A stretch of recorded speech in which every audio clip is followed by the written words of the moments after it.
bersamamu. dan bersama rohmu. Inilah Injil suci menurut Lukas.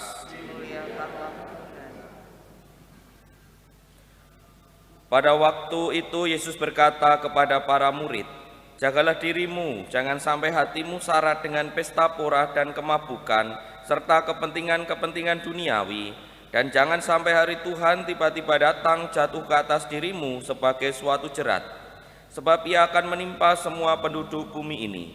Berjaga-jagalah senantiasa sambil berdoa, agar kalian mendapat kekuatan untuk luput dari semua yang akan terjadi itu, dan agar kalian tahan berdiri di hadapan Putra Manusia."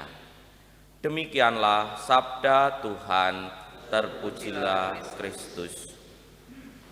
Pak Romo, Bruder, Suster, Bapak Ibu, dan saudara-saudari yang terkasih dalam Tuhan, nasihat Yesus untuk berjaga-jaga pada bacaan Injil sering kita dengarkan, dan dalam kaitan itu permenungan seringkali mengajak kita untuk terus menjaga diri, berbuat baik, berdoa, kemudian mempunyai kebiasaan-kebiasaan baik, sehingga pada saat Yesus datang atau kita akhirnya harus bertemu dengan Kristus, kita siap menghadapi pencuri kalau di dalam bacaan lainnya.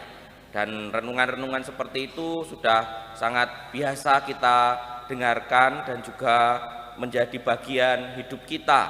Tetapi saya dalam permenungan ketika menyiapkan untuk homili pagi hari ini juga menyadari bahwa berjaga-jaga tidak hanya kaitannya dengan bagaimana mempersiapkan diri pada kedatangan Yesus, kaitannya kalau kita meninggal misalnya begitu. Tetapi kita juga diajak berjaga-jaga agar kita sadar bahwa Yesus dan Tuhan, Yesus Tuhan itu hadir di tengah-tengah kita, sehingga kita menyadari bahwa apa yang terjadi dalam hidup kita sehari-hari itu juga ada campur tangan Tuhan. Mengapa ini menjadi kesadaran minimal bagi saya ketika merenungkan soal berjaga-jaga? Karena kadangkala orang lupa bahwa yang terjadi dalam hidupnya itu juga ada campur tangan Tuhan, ada anugerah belum tentu disadari itu dari Tuhan sendiri, lalu makanya tidak kemudian muncul rasa syukur. Lalu ada berbagai macam hal yang mungkin tidak menyenangkan, tetapi akhirnya nanti bisa direnungkan sebagai rahmat yang tersamar, yang kemudian menjadi kesadaran bahwa oh Tuhan pun hadir dalam peristiwa yang tidak menyenangkan. Kesadaran akan kehadiran Tuhan inilah yang seringkali dilupakan oleh orang-orang zaman ini, sehingga rasa syukur, rasa terikat kepada Tuhan menjadi kurang. Maka hari ini mari kita renungkan diri kita masing-masing. Sungguhkah kita menyadari bahwa Tuhan hadir dalam kehidupan kita?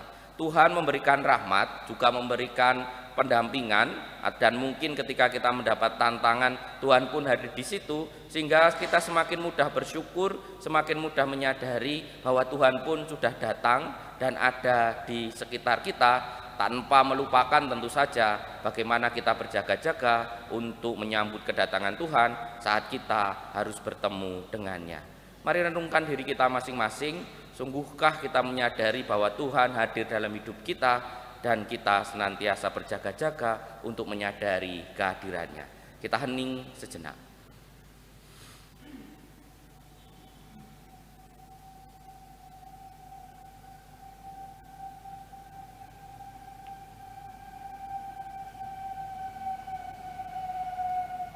Kemuliaan kepada Bapa dan Putra dan Roh Kudus seperti pada permulaan, sekarang, selalu, dan sepanjang segala abad. Amin.